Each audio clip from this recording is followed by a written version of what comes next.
প্রতাপ গতকাল রাতে হচ্ছে মামামের জন্য একটা ছোট্ট রথ কিনে নিয়ে এসছে, তো ওটাকেই হচ্ছে আমরা এখন সাজাবো।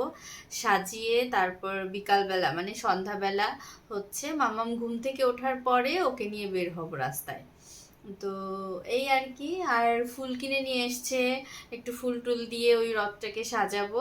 আমি ডাইভার্ট করার চেষ্টা করি, মানে ওকে তখন আমি অন্য কথায় নিয়ে যাই, যেমন মাম্মা আমরা জুতে গেছিলাম, এইটা দেখেছিলাম না, এটা ভালো লেগেছিল না, ওকে আমি মানে ওই মুহূর্তটা থেকে ওকে ডাইভার্ট করে অন্য দিকে নিয়ে যেতে চাই, যাতে ওর মারামারিটা আর কি ভুলে যায় ইদানিং। Hi guys, welcome back to my channel guys. তো আজকে খুবই ভালো একটা দিন, আজকে হচ্ছে রথযাত্রা। আর আজকের দিনে মানে আমি সকালবেলা স্নান করে উঠেই পুজো দিয়েছি, মানে মন্দিরে গেছিলাম পুজো দিতে। আমাদের পাশেই মন্দির আছে, ওখানে গেছিলাম। তো ওখানে খুব ভালো করে পুজো দিয়ে এসেছি, আর খুব ভালো করে পুজো দিয়েছি যে যার কারণে আমার মনটাও একদম পুরো শান্তিতে ভরে গেছে। দেখবে বিশেষ বিশেষ দিনে যেমন অক্ষয় তৃতীয়া, তারপর হচ্ছে শিবরাত্রি, এগুলো তো আছেই। আর এমনি বিশেষ দিনে মানে অক্ষয় তৃতীয়া বা রথযাত্রা, এই বিশেষ দিনগুলোতে একটু ভালো করে পুজো দিলে না মনটাও শান্তি লাগে, ওই আর কি। আর তারপর বাড়িতে এসে দেখলাম প্রতাপ হচ্ছে মামামকে খাইয়ে দিচ্ছে। তো 10টা বেজে গেছিল, যার কারণে প্রতাপ মামামকে তুলে ওকে খাইয়ে দিচ্ছে। আর আজকে ওর অফিস আছে, বেচারাও আমাদের সাথে থাকতে পারবে না। তো সন্ধ্যাবেলা প্ল্যান আছে মামামকে নিয়ে রথ টানতে বের হব, কারণ কালকে হচ্ছে প্রতাপ অফিস থেকে আসার সময় ছোট্ট একটা রথ কিনে নিয়ে এসছে, এইটুকু এইটুকু রথ কিনে নিয়ে এসছে, আর ফুল টুল কিনে নিয়ে এসছে। তো রথটাকেও সাজাবো, আর ওই ছোট রথ নিয়েই আমরা বের হব রাস্তায়, কারণ বড় রথ টানার মতো অবস্থা নেই। ছোট বাচ্চা নিয়ে বড় রথ টানা তো পসিবল না, তো সেই জন্যই আর কি ওই ছোট রথটাই টানবো সাজিয়ে। তো প্রতাপ হচ্ছে অফিসে, ও আসতে পারবে না তাড়াতাড়ি আজকে। অ্যাকচুয়ালি ওর মানে একটু দূরে তো আমাদের বাড়ি থেকে অফিসটা, তো যার কারণে চাইলে ও তাড়াতাড়ি বের হলেও আসতে আসতে লেট হয়ে যাবে, যার কারণে হবে না ওর আসা। তো এই আর কি। এখন দুপুরবেলা মামামকে খাইয়ে ওকে ঘুম পাড়িয়েছি, আর আমিও হচ্ছে একটুখানি ভ্লগ করে নিচ্ছি। আর আমি ওকে ঘুম পাড়িয়ে এখন হচ্ছে আমি একটু আম খাবো, কারণ আমের সিজন তো অলমোস্ট শেষ, প্রায় শেষ হয়ে যাচ্ছে। তো ভাবছিলাম যে আর খাবো না আর খাবো না, কারণ এত ফ্যাট হয়ে যাচ্ছি। কিন্তু আবার ভাবছি না, আর কটা দিন আছে আমের সিজন, এই কটা দিন যদি না খাই তাহলে তো আর পরে চাইলেও খেতে পারবো না। তো এই কটা দিন অ্যাটলিস্ট খেয়ে নিই। আর আজকে সারাদিনে হচ্ছে বৃষ্টি হচ্ছে, তো ওটা নিয়েই ভাবছি যদি বৃষ্টি হয় তাহলে মামামকে নিয়ে কি করে বের হব, কারণ ছোট বাচ্চা, ওকে নিয়ে তো এই বৃষ্টির মধ্যে বের হওয়া পসিবল না। এই আর কি, যদি ওয়েদার ভালো হয় তাহলে হয়তো বা বের হতে পারি, আর ওয়েদার যদি ভালো না হয় তাহলে তো পসিবল না বের হওয়া। তো আই হোপ ওয়েদার ভালো হবে, কারণ অত বেশি বৃষ্টি হচ্ছে না, গুড়ি গুড়ি বৃষ্টি হচ্ছে, আবার থেমে যাচ্ছে কখনো, এই আর কি। আর রথের দিন বৃষ্টি হওয়া এটা একটা কমন ব্যাপার, রথের দিন তো বৃষ্টি হবেই। তো এই আর কি, দেখি মামামের কি রিয়াকশন হয়। গত বছর কিছুই বোঝেনি, এই বছরও অনেকটা ছোট তো, জানি না ও কি করবে। যাই হোক, নিয়ে বের তো হই, অ্যাকচুয়ালি ওকে তো বোঝাতে হবে যে রথের দিন রথ টানতে হবে, এই জিনিসগুলো তো ওকে ছোট থেকেই বোঝাতে হবে। তো চলো এখন আমি আমটা কেটে খাই, কারণ ফ্রিজ থেকে আমটা বের করে রেখেছি। তো আমটা এখন কেটে আগে খাই, তারপরে টাইম পেলে মামামের পাশে গিয়ে একটুখানি শোবো। তো চলো।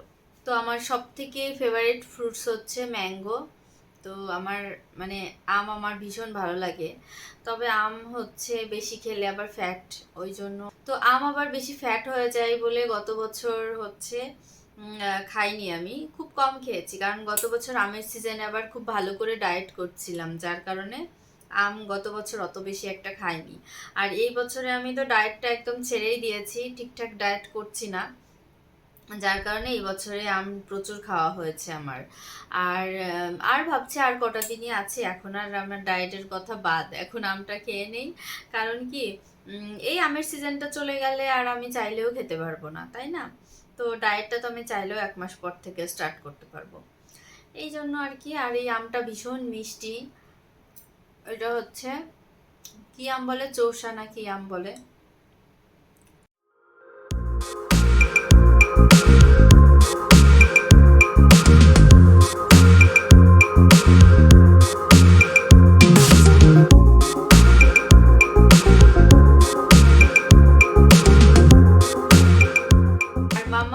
কোনো ফ্রুটসই ঠিকঠাক করে খেতে চায় না। ওই কিউরিসিটি থেকে হয়তো বা একবার নিবে বা দুইবার নিবে, তারপরে আর খায় না। তো ওই জন্য ওর জন্য ফ্রুটস এনেও খুব প্রবলেম হয়।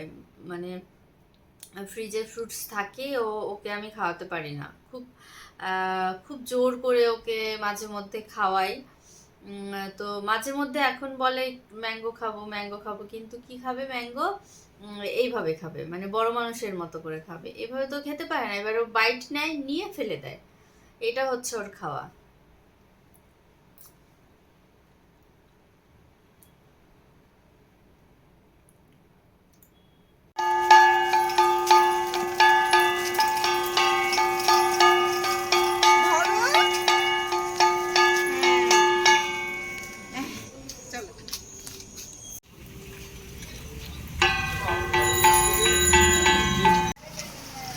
জয় জগন্নাথ। এই দেখো, এই যে কয়টা রথ এসছে, দেখেছো?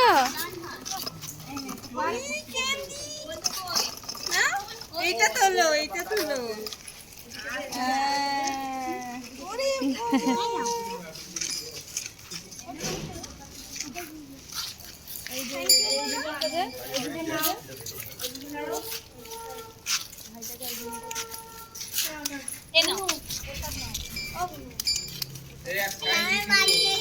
এটা ঠাকুরের।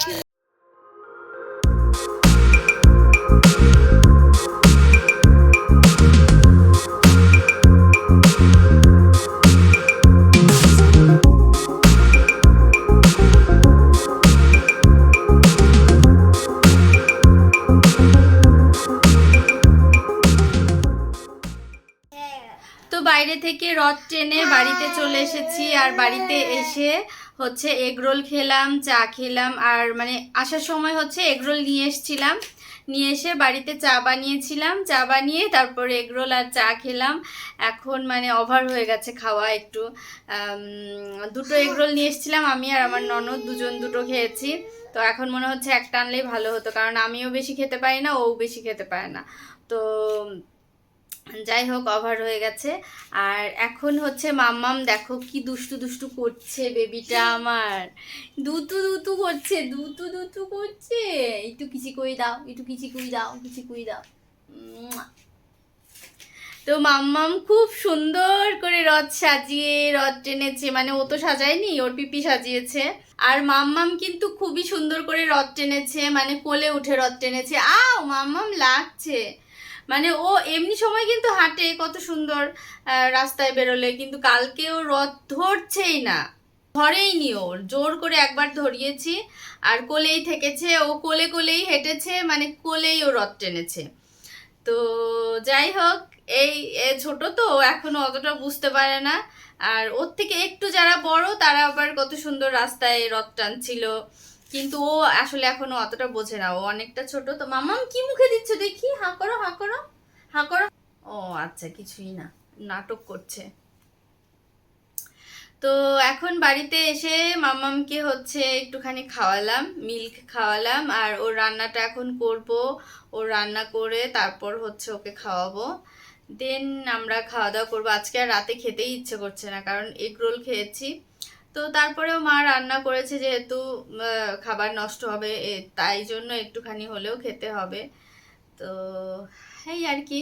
আর এখনো প্রতাপ অফিস থেকে আসেনি। আর আমার বরকে আসলে কোনো কিছুতেই আমি পাই না। মাম করে না, মা করে না, মা মা দেখি, লাগছে। ওর হঠাৎ হঠাৎ কি হয়েছে জানি না, ও ইদানিং মারামারি শুরু করেছে খুব। করে না, শোনা বেবি না তুমি আমার। এবার ও তো অনেকটা ছোট, ওইটাকে খেলা মনে করে, ও বুঝে না।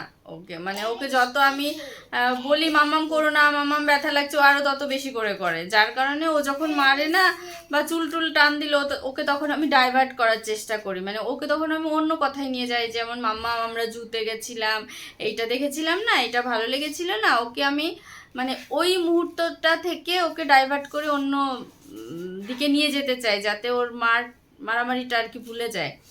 ইদানিং জানি না বাচ্চাদের আসলে এক একটা স্টেজের মানে এক একটা সময়ের এক একটা ওরকম করে হয়তো, বা ডক্টরও সেটাই বলল। আমি সেই কতদিন ডক্টর দেখাতে গেছি তখন আমি ডক্টরকে বলছিলাম যে ইদানিং ও এত জেদ করে আর মারামারি করে, কি করব আমি ঠিক বুঝতে পারছি না। তো বললো যে বাচ্চারা এরকম করে, এক একটা সময়ে এক এক রকম ওরকম হয়, ও এখনো অতটা বোঝে না যেটা মারামারি, বা ও সবাই ছাড়ো ছাড়ো ব্যথা পাচ্ছে এরকম বলে, ওইটাকেও আরো বেশি মজা হিসাবে নিয়ে নেয়। যাই হোক, তো চলো এখন মামামের রান্নাটা আগে করে নেই, দেন আবার কথা হবে। আর এইদিকে দেখো আর একটা জিনিস দেখাচ্ছি, আমার মেয়ের অবস্থা, সে পুরো আলমারি ভরে হচ্ছে লিখছে, আর ওকে হচ্ছে এখানে একটা স্টিকার লাগিয়ে দিয়েছি যে এটার উপরে লেখালেখি করো, যা ইচ্ছা তাই করো, ওয়ালে কিছু করা যাবে না। ওই জন্য ও এটার উপরে করছে, তাও ভালো যে এটার উপরেই থাকছে, ওয়াল অবধি যাচ্ছে না এখন অবধি। তো এই অবধি ঠিক আছে, এবার বাকি জানি না, ওয়াল অবধি গেলে তখন আবার খুব মুশকিল। যখন পেন ধরা স্টার্ট করবে তখন কি করবে জানি না, পেন্সিল বা পেন। তো ম্যাক্সিমাম ক্ষেত্রে তো দেখি পেন্সিল পেন দিয়ে দিয়ে সব বাচ্চারা ওয়াল এত মানে এঁকে রেখে দেয়, কিন্তু হানভিকে তো এখন অবধি আলমারি পর্যন্তই থামিয়ে রেখেছি।